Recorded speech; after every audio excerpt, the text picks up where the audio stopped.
You'll hear a woman complaining about an item she has bought. First, you have some time to look at questions 1 to 4.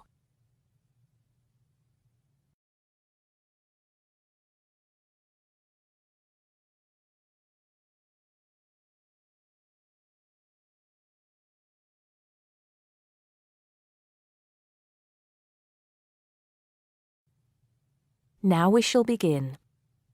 You should answer the questions as you listen because you will not hear the recording a second time. Listen carefully and answer questions 1 to 4. Smart Electricals, Mike speaking. How may I help you today? Good morning. I'm calling to complain about an item I recently purchased from your company. I'm not happy with it. Oh, I'm really sorry to hear that. I'll take you through the company's complaints procedure. I'll need to retrieve your files from our records so that we can discuss the problem properly and find a solution. I'll need to take some details from you first. Is that okay? Okay, but I don't have a lot of time. Will it take long? Not long, madam. Can I first take your name? Yes, it's Susan Yorke. Yorke. Okay. Can I have the address, please? Yes, it's Flat 1, 25 Alpine Avenue. That's ALPINE Avenue, Harchester. The postcode is HA6 5LD. Okay. Next. Could you give me your telephone number? Preferably one that we can call you on during normal working hours. Well, the home one is 01734 525 268. But you're only likely to catch me on that number in the evenings. I usually have my mobile phone with me during the day, though. It's probably best to take that number then. All right. My mobile number is 0781 233 452. And do you have the order reference number on you, by any chance? Well, I have the receipt that the camera came with in front of me. Ah, good. Which number is it? It's a bit confusing. It should be the 7-digit number on the top left corner of your invoice. Let me have a look. I need my glasses. Found it. It's DMX8443. Thanks. Now, when did you purchase the item? Well, the camera was delivered last Monday, on the 1st of February. I ordered it online about 2 weeks before that, but I can't remember the exact date. If you have another look on the invoice receipt, the date should be there. Oh, yes. Here it is. January the 15th. Okay, I'll make a note of that. So, the item is a digital camera? Yes, it's the Aqua PowerShot model in silver. Thank you. Did you take out any kind of insurance when you bought it? Well, no, it was on special offer. I didn't need to pay any extra for the insurance because it came with a special 4-star policy. Well, it means you're fully covered for at least another 3 years. Before you hear the rest of the conversation, you have some time to look at questions 5 to 10.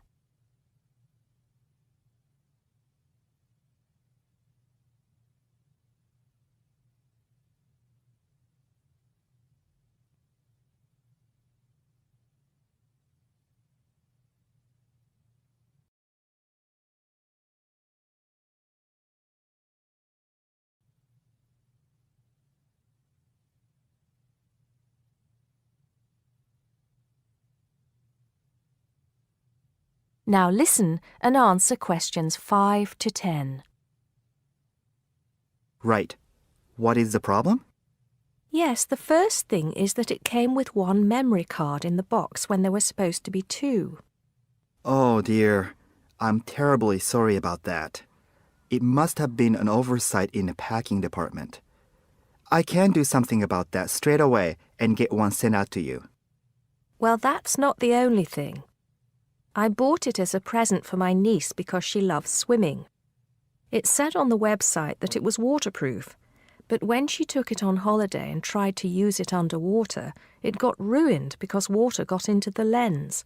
You can imagine how disappointed my niece was. I certainly can. Were those the only problems? No, there was one other thing. It came with a case to protect it. When I opened the box to take the case out, I saw that it had a big scratch on it. We're really sorry about that. I can offer to have the camera repaired for you. In the event that it can't be repaired, we'll send you a replacement. I don't think so. Seeing as it was faulty in the first place, I wouldn't want another one. I think I'd rather have my money back. Can I get a refund? Yes, of course. If you send it back to customer services, I'll make sure it's dealt with. Thank you very much. That is the end of part 1. You now have half a minute to check your answers.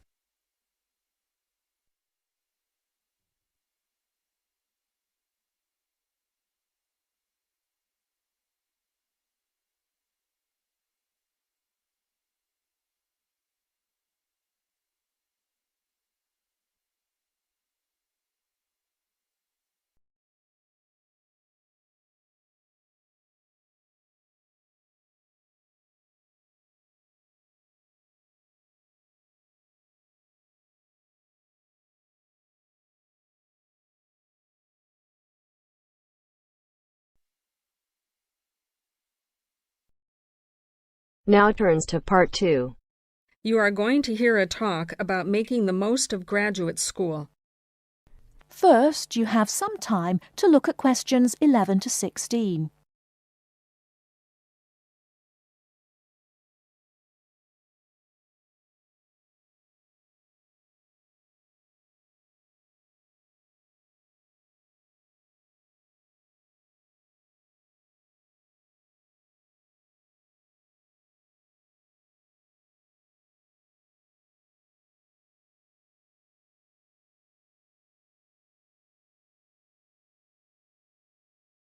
Now, listen carefully and answer questions 11 to 16.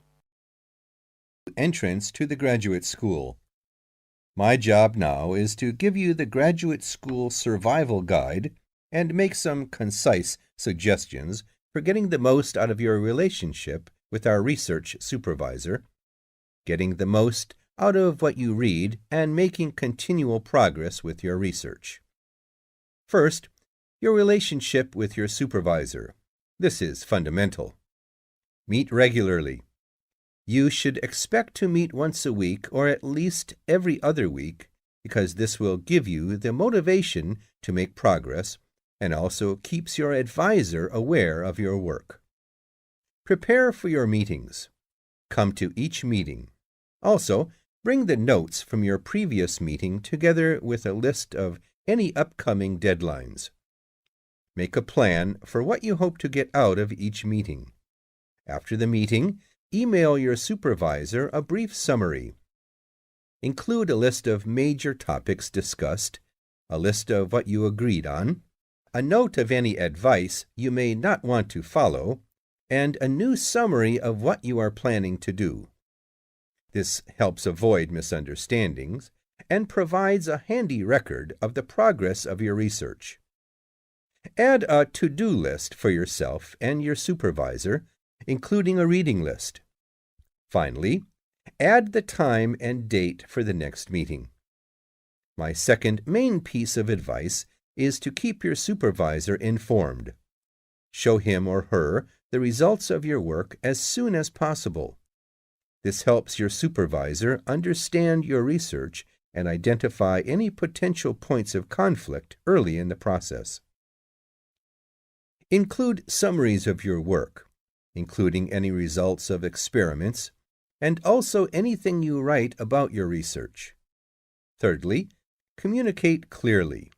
If you disagree with your advisor, state your objections and concerns clearly and calmly. If you feel that something about your relationship is not working, discuss it with him or her. Whenever possible, suggest steps that they could take to address your concerns. Under this heading, it is extremely important to take the initiative. You do not need to clear everything you do in your research with your advisor. He or she is busy too. You must be responsible for your own ideas and the progress of your work. Before you hear the rest of the talk, you have some time to look at questions 17 to 20.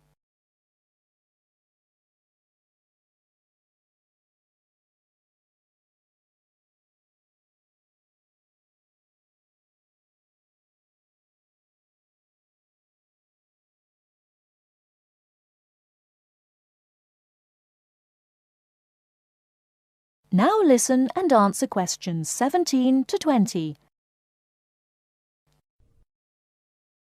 The second section of my talk is about getting the most out of what you read.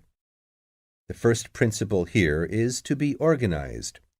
Keep an electronic bibliography with notes and pointers to the paper files. Keep and file all the papers you have read. Point 2. Be efficient.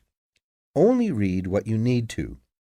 Start by reading only the conclusion, scanning figures and tables, and looking at their references.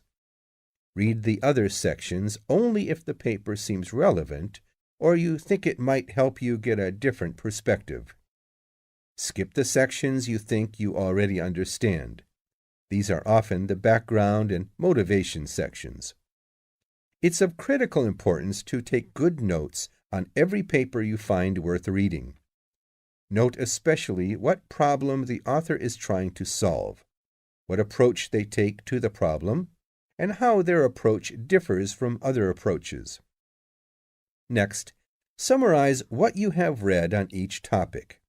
After you have read several papers on the same topic, note the key problems, the various formulations of the problem under consideration, the relationship between the various approaches and the alternative approaches you come across. Let me add one point you might not have already thought of. Read PhD theses. Even though they are long, they can be very helpful for quickly learning about what has been done in your field of interest. Focus particularly on the background sections and method sections. Don't forget to read your advisor's thesis. This will give you an idea of what he or she expects from you. The third section of my talk is about making continual progress with your research. Keep a journal of your ideas. Write down every issue you are thinking about, even if you think it is stupid. This will help you keep track of your progress and keep you from going round in circles. That is the end of part 2. You now have half a minute to check your answers.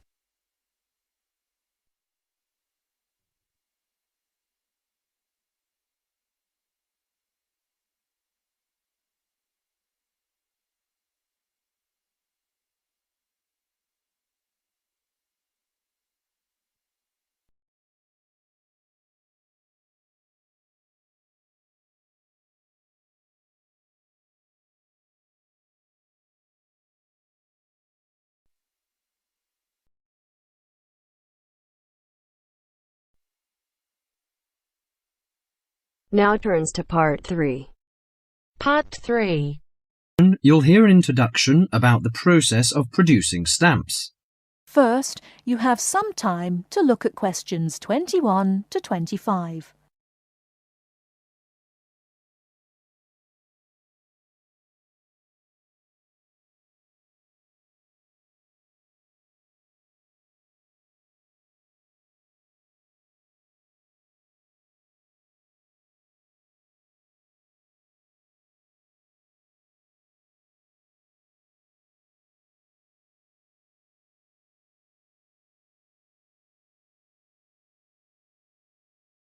Now listen carefully and answer questions 21 to 25. Hello and welcome to this week's edition of Tell Me More, the program where you ask the questions and we provide the answers. and we've had a wide variety of questions from you this week. And the subject we've picked for you this week, in response to your many letters, is the production of postage stamps. And as usual, we've been doing our homework on the subject. So, who designs the postage stamps that we stick on our letters? Well, in Australia, the design of postage is in the hands of Australia Post. In Britain, it's the Royal Mail that looks after stamps, and it seems that both countries have a similar approach to the production process. We discovered, to our surprise, that it can take up to 2 years to produce a new postage stamp. Why is that, I hear you ask? Surprisingly, it can't be all that difficult to design a stamp. In fact, it isn't, but it seems it's a lengthy business. Firstly, they have to choose the subjects, and this is done with the help of market research.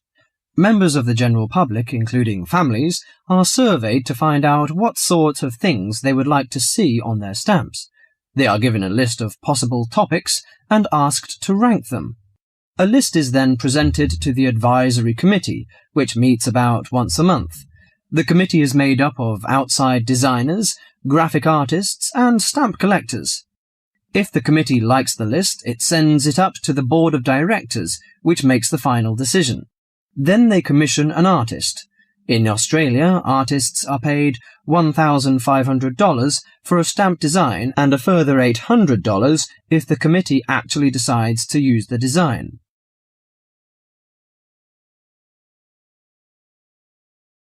Before you hear the rest of the talk, you have some time to look at questions 26 to 30.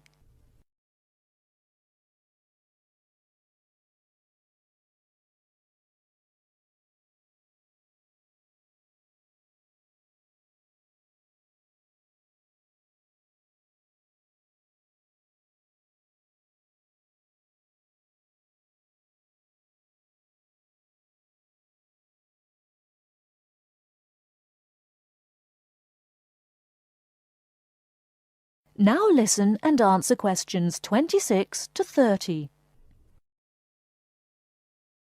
So there's a possibility that a stamp might be designed, but still never actually go into circulation. So what kind of topics are acceptable? Well, the most important thing is that they must be of national interest.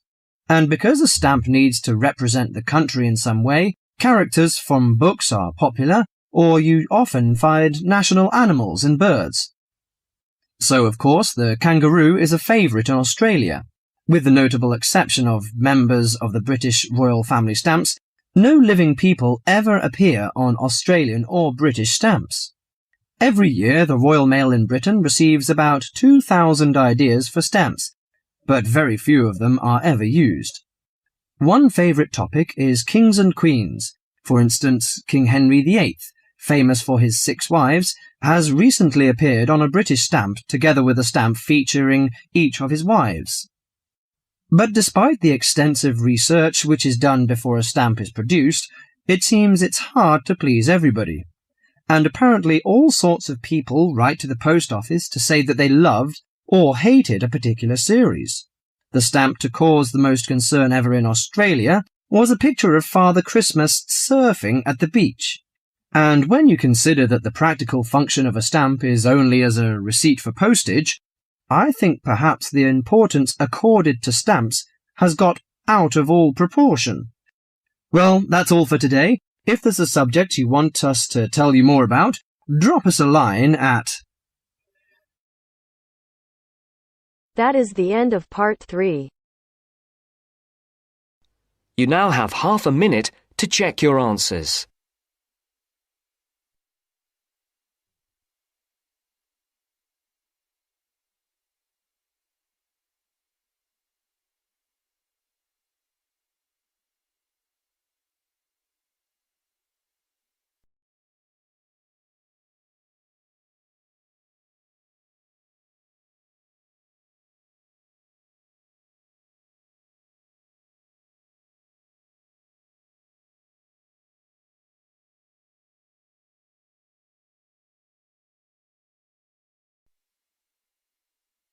Now turns to part 4.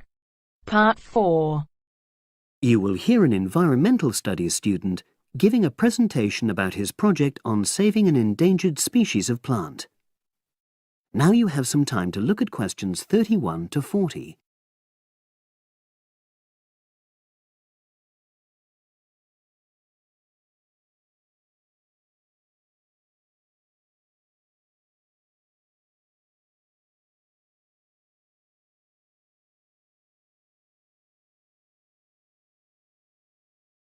Now listen and answer questions 31 to 40.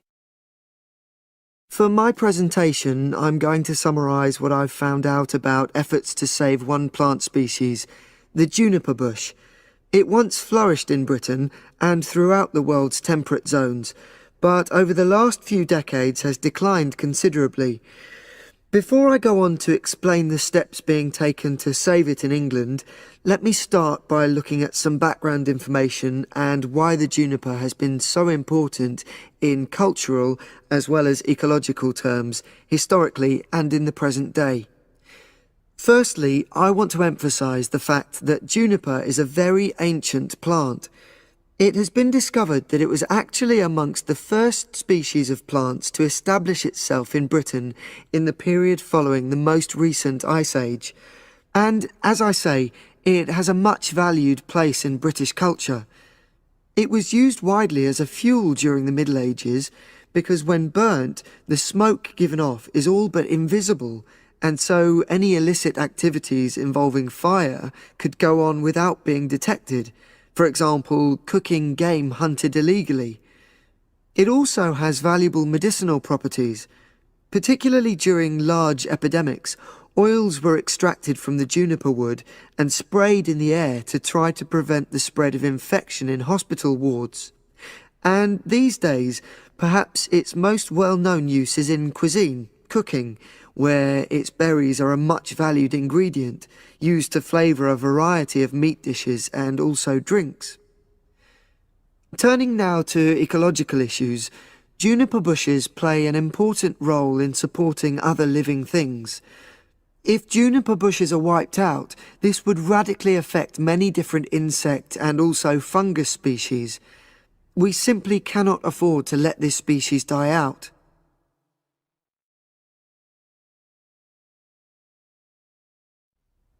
So, why is the juniper plant declining at such a rapid rate? Well, a survey conducted in the north and west of Britain in 2004-5 showed that a major problem is the fact that in present-day populations, ratios between the sexes are unbalanced, and without a proper mix of male and female, bushes don't get pollinated. Also, the survey found that in a lot of these populations, the plants are the same age, so this means that bushes grow old and start to die at similar times, leading to swift extinction of whole populations. Now, the charity Plant Life is trying to do something to halt the decline in juniper species. It's currently trying out 2 new major salvage techniques, this time focusing on lowland regions of England. The first thing it's trying is to provide shelters for the seedlings in areas where juniper populations are fairly well established. These, of course, are designed to help protect the plants at their most vulnerable stage. A further measure is that in areas where colonies have all but died out, numbers are being bolstered by the planting of cuttings which have been taken from healthy bushes elsewhere. Now, I hope I've given a clear picture of the problems facing this culturally and ecologically valuable plant, and of the measures being taken by Plant Life to tackle them. If anyone has any questions, I'd be happy. That is the end of part 4. You now have half a minute to check your answers.